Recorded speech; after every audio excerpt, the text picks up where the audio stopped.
Interesting और informative videos के लिए चैनल को सब्सक्राइब करें, साथ में बेल आइकन को लाजमी प्रेस करें। वीडियो अच्छी लगे तो लाइक और शेयर करें, साथ में हमें फेसबुक, ट्विटर और इंस्टाग्राम पे फॉलो करें। अस्सलाम वालेकुम नाजरीन, मेरा नाम आकिब है और आप देख रहे हैं मेरा यूट्यूब चैनल AR जर्नलिस्ट।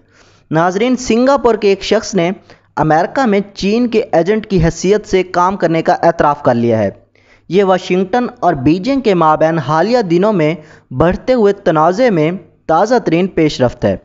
इसके अलावा एक दूसरे वाक़े में अमेरिका ने कहा कि चीन की फ़ौज से अपने ताल्लुकात छुपाने के इल्ज़ाम में एक चीनी मुहक्किक को हिरासत में ले लिया गया है। नाजरीन, अमरीकी महकमा इंसाफ ने एक बयान दिया। इस बयान में कहा गया कि जॉन वियो, जिन्हें डेक्सन यियो भी कहा जाता है, उन्होंने जुम्मा के रोज़ एक वफाकी अदालत में चीनी हुकूमत के लिए सन 2015 से लेकर 2019 के दरमियान गैर कानूनी एजेंट की हैसियत से काम करने का एतराफ़ कर लिया है। इससे कबल उन पर यह इल्ज़ाम आयद किया गया था कि उन्होंने अपने सियासी कंसल्टेंसी की आड़ में चीनी इंटेलिजेंस के लिए कीमती और गैर अवामी मालूमात इकट्ठा की। अपने जुर्म के एतराफ़ में उन्होंने कहा कि वो आला सतही सिक्योरिटी क्लियरेंस रखने वाले अमरीकियों को तलाश करते थे और उनसे जेली क्लाइंट्स के लिए रिपोर्ट लिखवाया करते थे।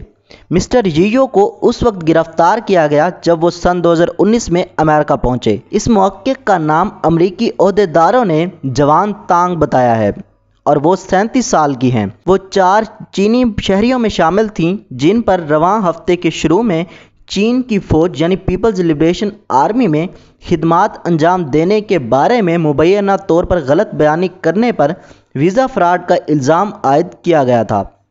जवान तांग कैलिफोर्निया में हिरासत में ली जाने वाली चौथी और आखिरी फ़र्द थी।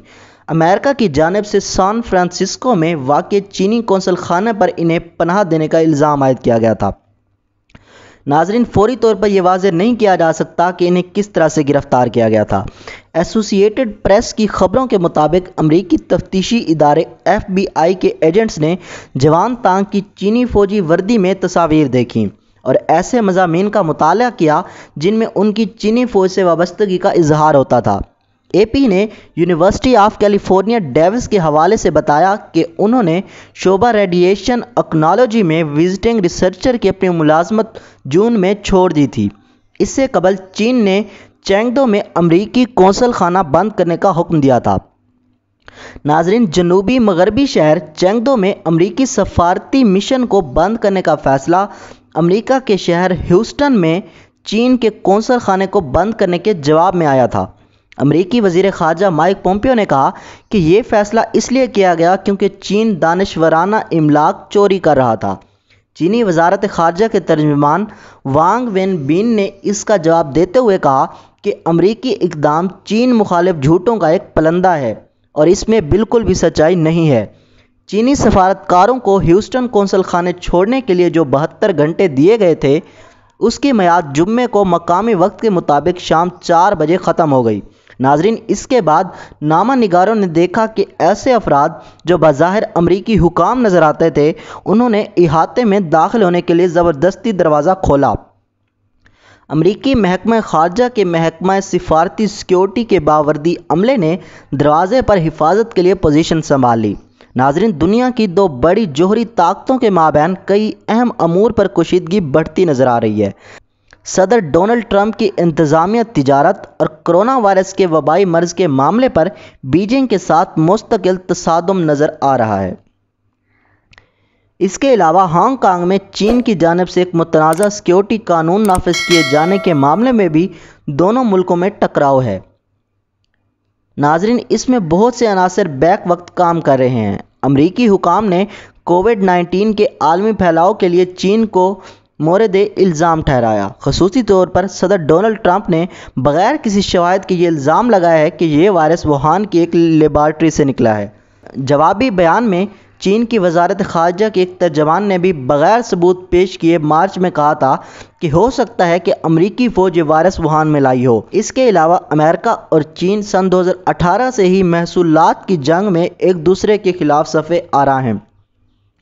मिस्टर ट्रंप एक तवील अरसे से चीन पर गैर मुनसिफाना तिजारती तरीक़ों और दानिशवराना इमलाक की चोरी का इल्ज़ाम आयद करते रहे हैं, لیکن بیجنگ میں یہ تاثر ہے کہ امریکہ عالمی اقتصادی طاقت کے طور پر اس کے عروج کو روکنے کی کوشش کر رہا ہے۔ امریکہ نے چینی سیاستدانوں پر بھی پابندیاں عائد کر رکھی ہیں۔ اس کا کہنا ہے کہ وہ سنکیانگ میں مسلم اقلیتوں کے خلاف انسانی حقوق کی پامالیوں کے ذمہ دار ہیں۔ چین پر بڑے پیمانے پر مسلم، اوئیغور اور دیگر اقلیتوں کے خلاف نظر بندیوں، مذہبی ظلم و ستم اور زبردستی نسل بندی کا الزام ہے۔ بیجنگ نے ان الزامات کی تردید کی ہے اور امریکہ پر اپنے داخلی معاملات میں واضح مداخلت کا الزام عائد کیا ہے۔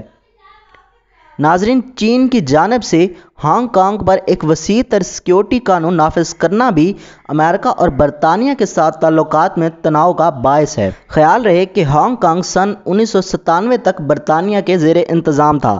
امریکہ اور برطانیہ نئے سیکیورٹی قانون کو ہانگ کانگ کی آزادی کے لیے خطرے کے طور پر دیکھتے ہیں۔ ان کے مطابق چین اور برطانیہ کے مابین سن 1984 کے معاہدے کے تحت ہانگ کانگ کو جو آزادیاں حاصل تھیں، چین کے نئے قانون سے اس کو خطرہ لاحق ہو سکتا ہے۔ برطانیہ نے ہانگ کانگ کے تقریباً 30 لاکھ باشندوں کے لیے برطانیہ کی شہریت حاصل کرنے کے منصوبے کا جو خاکہ پیش کیا ہے، اس نے چین کو ناراض کر دیا ہے۔ ناظرین، چین نے اس کا جواب اس دھمکی کے ساتھ دیا کہ وہ ہانگ کانگ میں رہنے والے بہت سے لوگوں کے پاس موجود ایک قسم کے برطانوی پاسپورٹ BNO کو تسلیم کرنا بند کر دیں گے۔ ناظرین، آج کے لیے اتنا ہی۔ میں ملوں گا آپ سے ایک نئی ویڈیو کے ساتھ، تب تک کے لیے اللہ حافظ۔